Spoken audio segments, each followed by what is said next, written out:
অনেকেই আছেন calling account পরিবর্তন করতে পারেন না। তো চলুন আমি আজকে আপনাদেরকে দেখাই কিভাবে আপনি কলিং অ্যাকাউন্ট পরিবর্তন করবেন। তার আগে জেনে নিই কী সমস্যা। ধরুন আমি একটা নাম্বারে ফোন দিচ্ছি, অটোমেটিকলি অন্য একটা সিম দিয়ে ফোন চলে যায়। তো আপনারা এই সমস্যার সমাধানের জন্য প্রথমে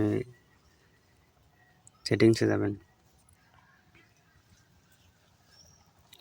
সেটিংসে যাওয়ার পর এখানে দেখতে পাচ্ছেন সিম কার্ড সেটিং। তো এখানে আমি ক্লিক করব। ক্লিক করার পর উপরে দেখতে পাচ্ছেন সিম কার্ড অ্যান্ড মোবাইল নেটওয়ার্ক। এখানে ক্লিক করার পর এখানে দেখতে পাচ্ছেন কলস পারফরমেন্স।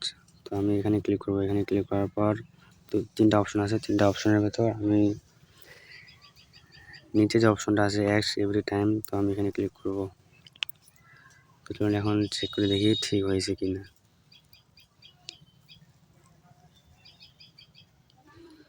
তো এখান থেকে বেরোবার আমি একটা আমার ফোন দিয়ে দেখি।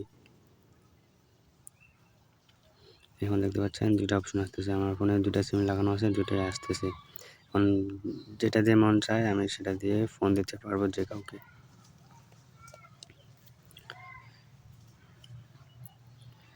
তো এই দেখুন আমার হয়ে গেছে। তো আপনাদের সকলকে ধন্যবাদ আমার সম্পূর্ণ ভিডিওটি দেখার জন্য। আর পারলে চ্যানেলটি আমার সাবস্ক্রাইব করে দেবেন। ধন্যবাদ সকলকে।